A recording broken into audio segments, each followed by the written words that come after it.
In today's video, I'm going to teach you how to extend videos on OpenArt. We'll walk through the full workflow from opening the site to generating your extended clip with clear tips to help you get smooth, consistent results. Start by heading to OpenArt and make sure you're on the Suite homepage. From there, move your cursor over the video section to reveal the available video tools. When you see the option you need, click Extend Video. This opens a dedicated workspace designed specifically for continuing an existing clip. Inside the Extend Video tool, begin by choosing a model. The model determines how the AI interprets motion, style, and transitions. If you're unsure, pick a general purpose option to start.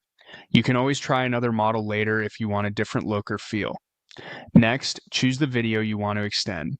If the clip you need is already visible, select it. If not, click Upload and pick the file from your device. Make sure you're using a clean, stable ending point in your source video.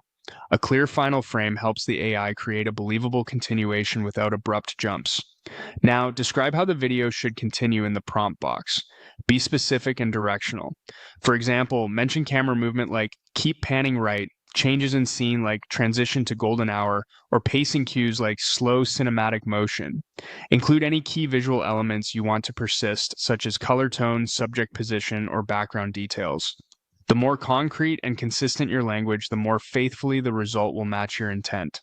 With the prompt set, choose your output. Pick the option that fits how you plan to use the clip, whether that's for social posts, editing in a timeline, or standalone playback. Then choose the duration. Shorter durations render faster and are great for testing your idea. Longer durations can tell more of the story but may take additional time to process. After that, select the resolution. Higher resolutions look sharper but require more processing and storage, so match this to your final delivery needs and your device's capabilities. Once everything looks right, model selected, video chosen, prompt written, output, duration, and resolution set, click Generate. The system will process your request and build the extended sequence. Give it a moment to complete. Processing time varies with length and resolution. When it finishes, play back the result to confirm the motion is smooth, the style is consistent, and the continuation matches your prompt. That's the complete process for extending videos on OpenArt. Follow these steps and you'll be able to create seamless, polished continuations that fit your creative vision.